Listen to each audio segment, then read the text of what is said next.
કટારિયામાંથી 1.5 વર્ષ પહેલાં એક ગાડી લીધી હતી એક્સેલ 6 કરીને. એ ગાડી 11મા મહિનામાં 14 મહિના પછી પહેલા મહિનાની 11 તારીખે ગાડી સરગીમાં સવારે સર્વિસમાં આવી હતી અને રાત્રે મારા ઘરે ગાડી મૂકી ગયા. ત્યાંથી હું 8 કિલોમીટર આનંદ બગલા પાસે પહોંચ્યો અને મારી ગાડી સરગી.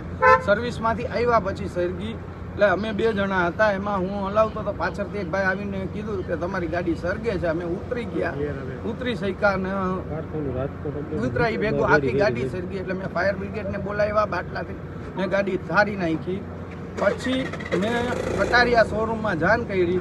એ લોકો 1-2 દિવસ રજા છે ને 2-3 દિવસે ગાડી લેવા આવ્યા, ગાડી જોવા આવ્યા. ગાડી ત્યાંથી બધું કમ્પ્લીટ કરીને ગાડી કટારિયા શોરૂમમાં લેવડાવી. પછી એ લોકોએ મારી આગળ FIR રિપોર્ટ આપણે જાણવા જોગ કરેલી હતી. મેં તો જાણવા જોગ રિપોર્ટ મંગાવી, એમાં ધક્કા ખાઈને રિપોર્ટ આપી. પછી મને મારી પાસે ત્યાંના સર્વેયરો આવ્યા, મને જગ્યાએ દેખાઈ, બધું આપણે કર્યું.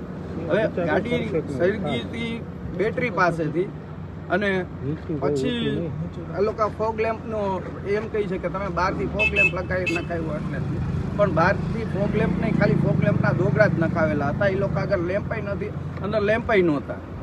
હવે 5 કે 6 મહિના ગાડી રાખી. હું 5-6 મહિના હેરાન થયો, બીજી ગાડી કરતો હતો. હવે અત્યારે મને એવો જવાબ આપવામાં આવ્યો કે વીમા કંપની કે કટારિયા કંપની એનો કોઈ વીમો કે એ નહીં આવે. તમારો 7 લાખનો એસ્ટિમેટ છે, એ 7 લાખ રૂપિયા તમને અહીંયા ભરી અને રિપેર કરાવવી પડશે, નહીં તો તમારી ગાડી તમે લઈ જાઓ. તમે ગ્રાહક સુરક્ષામાં ક્યાં ફરિયાદ કરી? હા, ગ્રાહક સુરક્ષામાં મેં વકીલ રાખીને ફરિયાદ કરેલી છે. કાલે ફરિયાદ દાખલ કરવાનો છું. અને અત્યારે ટૂંકમાં હવે તમારી માંગ શું છે?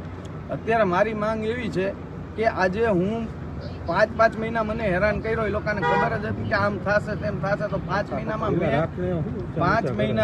મેં 1.5 થી 2 લાખ રૂપિયાની તો બહારની ગાડી મંગાવીને એટલો હેરાન થયો. બહારની ગાડીઓ મંગાવીને મેં ભાડે લઈ ગયો.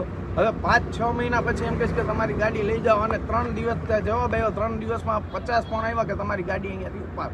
3 મહિના આજે 5 મહિનાથી અહીંયા ગાડી પડી હતી તો નડતી નહોતી, પણ હવે 3 દિવસ ત્યાં ઉપારો કરે છે ગાડી.